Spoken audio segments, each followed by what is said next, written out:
దేవుని నామానికి స్తోత్రం. ఈ ఉదయకాల సమయంలో ప్రభు అయినటువంటి యేసుక్రీస్తు నామంలో మీ అందరికీ నా వందనాలు చెల్లించుకుంటున్నాను. కృప కలిగినటువంటి దేవుడు, మహోన్నతుడైనటువంటి దేవుడు, సర్వశక్తివంతుడైనటువంటి దేవుడు, ఆ కనికరం కలిగిన దేవుడు మరి ఒక్కసారి మీ ముందు నిలబడటానికి ఇచ్చినటువంటి ఈ సమయం కోసం ఆ దేవునికి నా రక్షణ పాత్రను చేత పట్టుకుని కృతజ్ఞతాస్తుతులు చెల్లించవలసినటువంటి దానిగా ఉంటున్నాను. ఈ సమయాన్ని దేవుడు దీవించి ఆశీర్వదించి మనల్ని ముందుకు నడిపించినట్లుగా, దేవుడు సహాయం చేయనట్లుగా, ఎంతైనా కృప మన మీదకి కుమరించినట్లుగా దేవునికి ఎంతైనా కృతజ్ఞతాస్తుతులు చెల్లించుకుంటున్నాను. ఈ సమయాన్ని దేవుడు దీవించి ఆశీర్వదించాలి.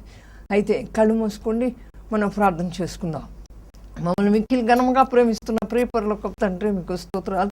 నువ్వు ఎంతైనా నమ్మదగిన దేవుడో ప్రభు, నీకు స్తోత్రాలు చెల్లించుకుంటున్నావు. కృప కలిగిన దేవుడో, కనికరం కలిగిన దేవుడో ప్రభు, ఇదిగో నా తండ్రి, ఈ సమయాన్ని మాకు ఇచ్చినందుకే మీకు స్తోత్రాలు ప్రభు. ఈ సమయాన్ని మీరు దీవించండి, ఆశీర్వదించండి యేసయ్యా, మీకు స్తోత్రాలు. ఎంత గొప్ప దేవుడువో నా తండ్రి నాయన, నీకు అసాధ్యమైనటువంటిది ఏది లేదు, నీకు సమస్తము సాధ్యమే.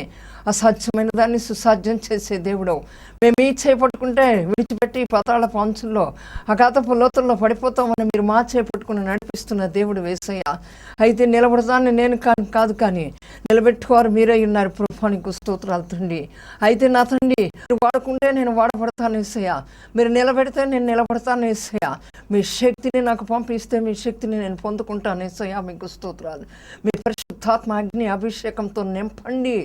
రీఖమర షందర రిఖందర వరందర రూమమర షందర శరమమర షందర గ్లోరి కమర షందర. అలాగే ప్రభు, మీ అగ్ని లాంటి మాట, మీ శక్తి కలిగిన మాట నా నోట ఉంచండి. నా మాట కాదు, కానీ మీ మాట నా తండ్రి, మీకు స్తోత్రాలు చెల్లించుకుంటున్నాను యేసయ్య. మీరు హెచ్చించబడాలి, నేను తగ్గించబడాలి యేసయ్య. ఆకాశం నా సింహాసనము, భూమి నా పాదపీఠమని సెలవిచ్చిన దేవుడు, నీ పాదాల వద్దకు వచ్చి ఉన్నాం. దయతో ఒక్కసారి మీరు జ్ఞాపకం చేసుకోండి యేసయ్య. మీరు జ్ఞాపకం చేసుకుంటే మర్చిపోయేటువంటి దేవుడు కాదు. మనుషులు జ్ఞాపకం చేసుకుంటే మర్చిపోతారు, కానీ మీరు జ్ఞాపకం చేసుకుంటే మర్చిపోయేటువంటి దేవుడు కాదు యేసయ్య, మీకు స్తోత్రాలు చెల్లించుకుంటున్నాం ప్రభా. నా తండ్రి, వింటున్నటువంటి వారికి వినగలిగిన చెవులు దయచేయండి, గ్రహించగలిగిన హృదయాన్ని దయచేయండి, అంగీకరించగలిగిన మనస్సును దయచేయండి. రీకమర షందర రికందర గ్లోరీ రీమమ రషందర శరమమ రషందర లిబర రిషలో దిరిచమ దరిచ హల్లెలూయా. రౌషందర రికందర వరందర రూమమ రషందర రౌషల రాశిఖరమైతుందర బ్రౌసి జీసస్ కల్వరి. నీ వాక్యాన్ని వింటుండగానే ప్రభా, వారి యొక్క హృదయాన్ని తెరవండి యేసయ్య. యేసు నామములో వారి యొక్క హృదయాలు సరి చేయబడాలి యేసయ్య. అలాగే నా తండ్రి, యేసు నామములో వారి యొక్క ప్రతి ఆలోచన నా తండ్రి నాయన నీకు ఇష్టమైనటువంటి ఆలోచనగా మార్చబడాలి యేసయ్య. ఈ వాక్యాన్ని వింటుండగానే వారు ఎక్కడ ఉన్నారో, ఏ స్థితిలో ఉన్నారో వారు తెలుసుకునేటువంటి వారుగా నా తండ్రి, వారి యొక్క మనోనేత్రాలు యేసు నామములో తెరవబడును గాక. నీ వాక్యం వారిలో యేసు నామములో క్రియ చేయను గాక. నీ యొక్క పరిశుద్ధాత్మ అగ్ని అభిషేకము నా తండ్రి వారి మీదకి దిగును గాక. వారు వింటూ ఉంటుండగానే ప్రభా, వారి యొక్క రోగాలు యేసు అధికారం కలిగిన నామములో నీ వాక్యం ద్వారా వారి యొక్క రోగాలు సరి చేయబడును గాక. వారి యొక్క మానసిక రుగ్మతలు నీ యొక్క వాక్యం వింటూ ఉంటుండగానే ప్రభా, ఆ రుగ్మతల నుంచి విడిపించబడుదురు గాక. వారి యొక్క ప్రవర్తన అంతట్లో కూడా నిన్ను అధికారిగా ఒప్పుకొని యేసు నామములో వారు ప్రవర్తించుదురు గాక. అయితే నా తండ్రి, నిజమైనటువంటి దేవుడు నీవని తెలుసుకోవటానికి వారి యొక్క హృదయాలు తెరవబడును గాక. యేసు నామములో అడిగి పొందుకుని ఉన్నాము తండ్రి, ఆమేన్. రకరకాల చెట్లు ఉన్నాయండి దేవుని యొక్క గ్రంథంలో. ప్రతి ఒక్క చెట్టుకి కూడా ఒక ప్రాముఖ్యత ఉంది. మనం దేవుని గ్రంథంలో చూసినట్లయితే మొట్టమొదట ఆదికాండం 3వ అధ్యాయం 8వ వచనంలో చూసినట్లయితే, చల్లపుట్టున ఆదామును అతని భార్యయు తోటలో సంచరించుచున్న దేవుడైన యెహోవా యొక్క స్వరం విని, దేవుడైన యెహోవా ఎదుటికి రాకుండా తోట చెట్ల మధ్య దాగుకొనగా. ఎందుకని యెహోవా యొక్క స్వరం విని దేవుడైనటువంటి యెహోవా ఎదుటికి రాకుండా ఆ తోట చెట్ల మధ్య దాగుకొని ఉన్నారండి ఆదాము హవ్వలు కూడా. ఎందుకని అంటే, ఏం చేశారు? ఆదాము హవ్వలు పాపం చేసి చెట్ల మధ్య దాగుకొని ఉన్నారు. అయితే ఎందుకు పాపం చేశారు? దేవుడు తినవద్దన్నటువంటి ఆ ఫలాన్ని తిన్నది హవ్వ వెళ్ళి తిని, ఆ తర్వాత వారికి సర్వము తెలిసిపోయింది. సాతాను వారిని మోసగించింది. హవ్వను మోసగించినప్పుడు హవ్వ దాన్ని తినటం వలన ఏంటి అంటే నీకు సమస్తము తెలుస్తుంది అని ఆ సాతాను కుయుక్తి కలిగినటువంటిది, కపటం కలిగినటువంటి ఆ సాతాను, విరోధి అయినటువంటి సాతాను ఆమెకి చెప్పడం వలన నువ్వు సమస్తము తెలుస్తాయని చెప్పి ఆమె అనుకుని ఆ చెట్టు యొక్క ఫలాన్ని తిన్నప్పుడు ఆమెకి సమస్తాన్ని అది తినటం వల్ల నీకు ఆశీర్వాదం వస్తుందని కూడా చెప్పింది. ఏం చెప్పిందంటే 3వ అధ్యాయం 6వ వచనంలో చూస్తే, స్త్రీ ఆ వృక్షం ఆహారమునకు మంచిదియు కన్నులకు అందమైనదియు వివేకమిచ్చు రమ్యమైనది ఉండుట చూచినప్పుడు దాని ఫలముల్లో కొన్ని తీసుకొని తిని తనతో పాటు తన భర్తకు ఇచ్చెను. అతడు కూడా తినెను. అప్పుడు వారిద్దరి యొక్క కన్నులు తెరవబడెను. వారు తమ దిగంబరులని చెప్పి తెలుసుకొని అంజూరపు ఆకులు కుట్టి తమకు కచ్చుడములను చేసుకొనిరి. చల్లపూటను ఆదామును అతని భార్యయు తోటలో సంచరించుచున్న దేవుడైనటువంటి యెహోవా స్వరమును విని దేవుడైన యెహోవా ఎదుటికి రాకుండా తోట చెట్ల మధ్యను దాగుకొనగా పాపం చేశారు. ఎందుకు అంటే ఆ వృక్షం ఆహారమునకు మంచిది అని, కన్నులకు అందమైనదని, వివేకమిచ్చు రమ్యమైనది అన్నవి ఉండుట చూచినప్పుడు ఆమె దాని ఫలముల్లో కొన్ని తీసుకొని తిన్నది కనుక దేవుని యొక్క ఆజ్ఞను మీరి మరి ఆ చెట్టు ఫలాన్ని తిన్నది మొదట అవ్వ. ఆ తర్వాత ఆదాముకి ఇచ్చింది. నా ప్రియమైనటువంటి వాళ్ళారా, దాన్ని తిని పాపం చేసింది కాబట్టి దేవుడైనటువంటి యెహోవా ఏదోని తోటలోకి వచ్చి ఎక్కడున్నారు మీరు అని అడిగినప్పుడు వారు యెహోవా యొక్క స్వరము విని భయపడి బయటికి రాకుండా మరి ఏం చేశారు అంటే చెట్ల మధ్య దాక్కొని ఉన్నారు.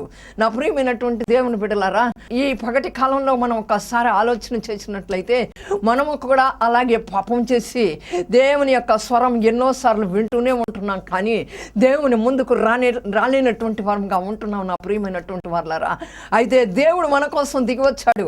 మనం ఎంత పాపం చేసినా ఆ పాపాన్ని తీసివేయటానికి దిగివచ్చాడు కనుక ఆ పాపాన్ని తన రక్తంలో కడగటానికి దిగివచ్చి మనలను ప్రేమించి యేసయ్య మన కోసం వచ్చి మనల్ని పిలుస్తూ ఉంటుండగా కూడా ఈ లోకంలో ఎంతైనటువంటి మరి ఘోరమైనటువంటి పాపపు పరిస్థితుల్లో, భయంకరమైనటువంటి పరిస్థితుల్లో మనం ఏం చేస్తున్నామంటే ఆ చెట్ల మధ్య దాక్కునే వరంగా ఉంటున్నాం.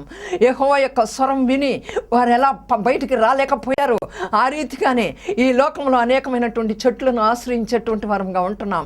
పాపం అనే చెట్లు, వ్యభిచారం అనే చెట్లు, దొంగతనం అనేటువంటి చెట్లు, మరి జూదం అనేటువంటి చెట్లు, మరి ఎటువంటి చెట్ల మధ్య మనం దాక్కుని ఉన్నామో ఈ ఉదయకాల సమయంలో దేవుడు వచ్చి పిలుస్తున్నాడు. అది ఆదాము అవ్వలను పిలిచినట్లుగానే మనలను కూడా పిలుస్తున్నాడు. నా ప్రియమైనటువంటి వారలారా, పాపం వచ్చేసి ఈ వ్యభిచారం, మోసం, దొంగతనం, మరి అల్లరితో కూడిన ఆటపాటలు, మరి ఈ జోదం, ఇటువంటి పేకాటలు, త్రాగుబోతుతనాలు, సలవిడి జీవితాలు, పాపముతో జీవించటం, పాపేచ్ఛలకు లోనైనటువంటి వరంగా ఉండటం, శరీరాశలకు లోనైనటువంటి వరంగా ఉండటం, ఈ లోకానుసారమైనటువంటి జీవితాన్ని జీవించేటువంటి వరంగా ఉంటూ ఈ చెట్ల మధ్య మనం ఈ లోకంలో, ఈ లోకం అనేటువంటి అరణ్యంలో ఎన్ని చెట్లున్నాయంటే రకరకాలైన చెట్లు. అవేనండి ఇప్పుడు చెప్పినటువంటి ఆ చెట్ల నీడను ఆశ్రయించి దాక్కున్నటువంటి వరంగా మనం ఉంటున్నాం.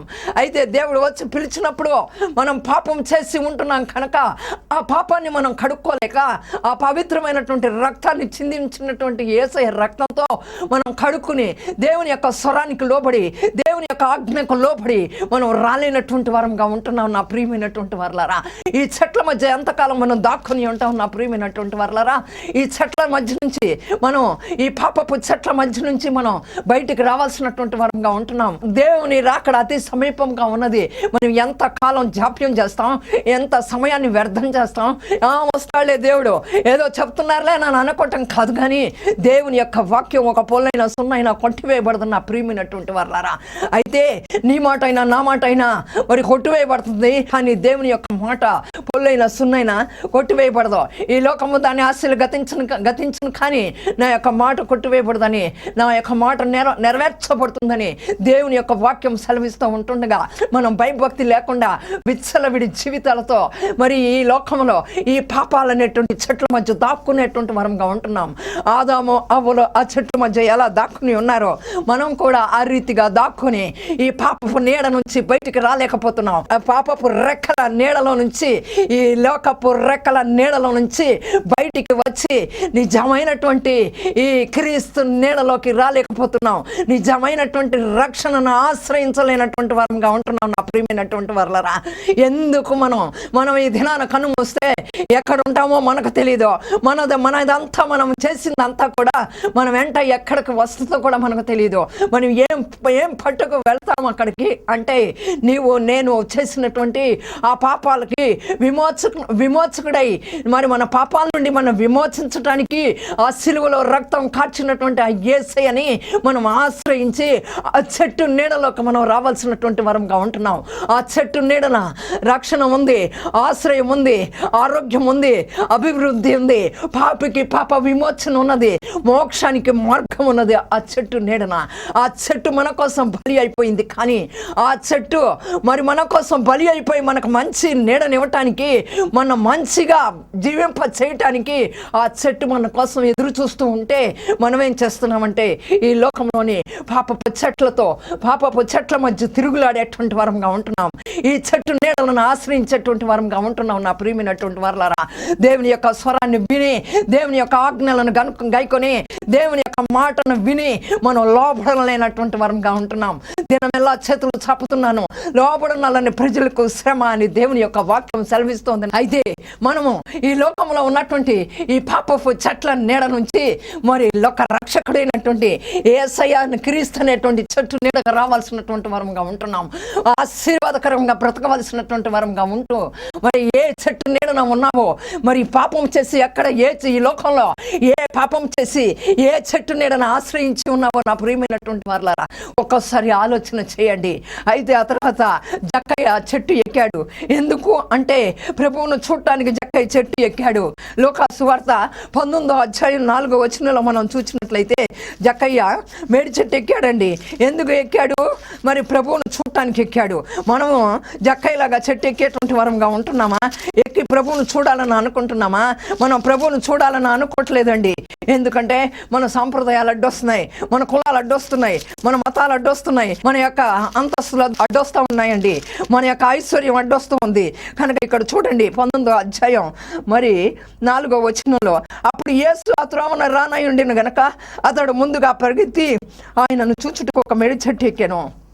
అయితే ఇక్కడ జక్కయ్య గుత్తపు సుంకదారుడు, ధనవంతుడు, సుంకాన్ని వసూలు చేస్తున్నటువంటి వాడు, డబ్బు కలిగినటువంటి వాడు. ఒక ప్రభుత్వ ఆఫీసులో పనిచేస్తున్నప్పుడు మరి ఒక ప్రభుత్వ అధికారికి ఎంత హోదా ఉంటుందండి? ఒక కారు ఇస్తారు, మరి ఆ తర్వాత మరి జమాన్ని ఇస్తారు, వారి ఇంట్లో సౌకర్యాలు కల్పించి పెట్టడానికి కూడా ఒక మనిషిని ఇస్తారు. అటువంటి హోదా కలిగినటువంటి జక్కయ్య మరి తన ధనవంతుడు అయ్యుండి కూడా మరి యేసయ్య రానయ్యన్నాడని ఎరిగి మేడి చెట్టు ఎక్కాడు యేసయ్యను చూడటానికి. ఈనాడు నీ ధనం నా ధనం, ఈ లోకంలో మనం ధనం సంపాదించుకుని మనం ఆరులు చాస్తూ ఉన్నాం. ధనం కోసం పరిగెత్తేటువంటి వారంగా ఉంటున్నాం. కానీ యేసయ్యను చూడటానికి జక్కయ్య ఎక్కినట్లుగా తన యొక్క అంతస్తును వదిలిపెట్టి తాను తగ్గించుకుని మేడి చెట్టు ఎక్కాడు. ఈ దినాన మనం ఎంతమందిమి ఏ రీతిగా మరి యేసుక్రీస్తు అందరికీ ప్రభు, మరి ప్రతి ఒక్క వ్యక్తిని కూడా రక్షించడానికి ఆ యేసయ్య సిలువలో త్యాగం చేశాడు అని మనకు తెలిసి ఉండి కూడా ఆ దేవుడు ఒక మతానికి సంబంధించిన దేవుడు, ఆ దేవుడు ఒక కులానికి సంబంధించిన దేవుడు, ఆ మతస్థులు ఆ కులస్తులు ఆ దేవుని ఆరాధిస్తారు అని చెప్తున్నాం. కానీ మనం దిగి రాలేకపోతున్నాం. నీ కులాన్ని విడిచి దిగిరా, నీ అంతస్తును విడిచి దిగిరా. యేసయ్యను చూడటానికి మరి జక్కయ్య మేడి చెట్టు ఎక్కినట్లుగా నువ్వు ఏ చెట్టు ఎక్కుతావు? దిగిరా. నీ అంతస్తు, నీ హోదా, నీ ధనం, నీ ఆస్తులు సమస్తాన్ని విడిచిపెట్టి యేసయ్య దగ్గరకు రా. అందరూ అంతటా మారు మనస్సు పొందాలి. అప్పుడు వరకు కూడా దేవుని యొక్క రాకడ మరి రాదు అని చెప్పి దేవుని యొక్క వాక్యం సెలవిస్తుంది. అందరూ అంతటా అంటే ఆ కులానికి ఆ మతానికి సంబంధించినటువంటి వ్యక్తులు కాదు. ప్రతి ఒక్క కులానికి, ప్రతి ఒక్క కుటుంబానికి, ప్రతి సమాజంలో ప్రతి ఒక్క ఒక్క వ్యక్తికి మరి సంబంధించినటువంటి దేవుడిగా కనపడుతున్నాడు నా ప్రియమైనటువంటి వారలారా. నీ సమస్తాన్ని విడిచిపెట్టి దిగిరా. మరి తను ధనవంతుడు అయినప్పటికీ కూడా తను తగ్గించుకుని యేసయ్య ఎవరో చూడాలని చెప్పి మేడి చెట్టు ఎక్కాడు. అయితే ఈనాడు మన ధనాన్ని సమకూర్చుకుని, మన అంతస్తుని, మన హోదాన్ని సమకూర్చుకుని మనం దిగిరాలేనటువంటి వరంగా ఉంటున్నాం నా ప్రియమైనటువంటి వారలారా. మనం దిగి వస్తే మన యొక్క హృదయంలో ఉన్నటువంటి పాపాలన్నీ కడగబడతాయి. మనం సమస్తాన్ని మన పాపముల నుంచి విడిపించబడతాం. ఈ లోక పాపాల నుంచి విడిపించబడతాం. ఆ రక్తంతో మనం కడగబడతాం. మనం పవిత్రపరచబడతాం, పరిశుద్ధపరచబడతాం. అయితే ఎక్కినటువంటి ఆ జక్కయ్య యేసయ్య ఎవరో చూడాలనేటువంటి మేడి చెట్టు ఎక్కినటువంటి జక్కయ్యకి యేసు ప్రభు మాట్లాడాడు. నువ్వు దిగి వచ్చావనుకో, నువ్వు తగ్గించుకుని నువ్వు దిగి వచ్చావనుకో, ఏ పరిస్థితుల నుండి అయినా, ఏ యొక్క మరి కులం నుండి అయినా, మతం నుండి అయినా, మరి ఆచారాల నుండి అయినా, మరి వ్యర్థమైనటువంటి భక్తిలో నుండి అయినా నువ్వు దిగి వచ్చి నిజమైనటువంటి యేసయ్యను గుర్తించి నిజంగా ఈ లోక రక్షకుడిని తెలుసుకోవాలని చెప్పి జక్కయ్యలాగా నువ్వు చూచావనుకో, మరి ఎదురు యేసయ్య వస్తున్నాడని మరి చూడాలని మేడి చెట్టు ఎక్కిన జక్కయ్యలాగా నువ్వు చెట్టు ఎక్కావనుకో, ఎక్కినప్పుడు ఆయన వస్తాడు, నీ దగ్గరికి వచ్చి నీతో మాట్లాడతాడు. నా ప్రియమైనటువంటి వారలారా, ఆయనకి నీ కులం ఆటంకం కాదు, నీ మతం ఆటంకం కాదు, లేకపోతే నీ అంతస్తు ఆటంకం కాదు, నీ హోదా ఆటంకం కాదు. కానీ నిన్ను నీవు తగ్గించుకున్నప్పుడు యేసయ్యకి ఏది ఆటంకం రాదు. ఎంత ఘోర పాపివైనా యేసయ్యకి ఆటంకం కలగదు. నిన్ను నీవు తగ్గించుకుని యేసయ్యను చూడాలనేటువంటి మనస్సు నీవు కలిగి ఉన్నప్పుడు యేసయ్య నీ దగ్గరికి వస్తాడు. జక్కయ్యలాగా జక్కయ్య దగ్గరికి వచ్చినట్లుగా అప్పుడు అంటాడు యేసయ్య, జక్కయ్య నేడు నీ ఇంటికి రక్షణ వచ్చినది, దిగిరా అని చెప్పి అని యేసయ్య జక్కయ్యతో మాట్లాడతాడు. ఆ రీతిగా నీ యొక్క పాపాల నుంచి, వ్యసనాల నుంచి, మరి బానిసతో బ్రతుకు నుంచి, పాపపు కట్ల నుంచి, మరి వ్యభిచారపు కట్ల నుంచి, మరి తర్వాత ఈ విగ్రహారాధన కట్ల నుంచి, నీ యొక్క సాంప్రదాయపు మోసుకుల నుంచి మరి నువ్వు తొలగించబడాలి అంటే మరి నిన్ను నీవు తగ్గించుకొని వీటన్నిటి నుంచి విడిపించి నిజమైనటువంటి రక్షకుడు ఎవరో చూడాలని నాకు ఆశగా ఉన్నదని జక్కయ్యలాగా నీవు కూడా నిన్ను నువ్వు తగ్గించుకున్నట్లయితే యేసయ్య వచ్చి నీతో మాట్లాడతాడు.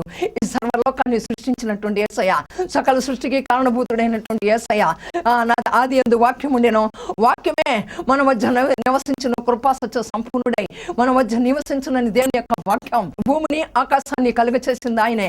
ఈ సృష్టిలో సమస్త మరి జీవరాశులను కలగచేసింది ఆయనే. దేవుడు నీ దగ్గరికి వస్తాడు నా ప్రియమైనటువంటి వారలారా. అది మనకు కావాలా? మరి దేవుడు నీ దగ్గరికి వచ్చి మరి నిన్ను కూడా ఏం చేస్తాడంటే పాపంలో నుంచి కడిగి, పాపంలో నుంచి విముక్తి చేసి, పాపపు సంఖ్యలను పెంచి, పవిత్రమైనటువంటి పరిశుద్ధమైనటువంటి నీ మనసుకు ఒక మోక్ష మార్గం కావాలి అని నీ పరిశుద్ధ మార్గంలో నిలబడాలని తెలియజేస్తాడు నా ప్రియమైనటువంటి వారలారా. మరి అంజూరపు చెట్టు కింద ఉన్నాడు నతానియేలు.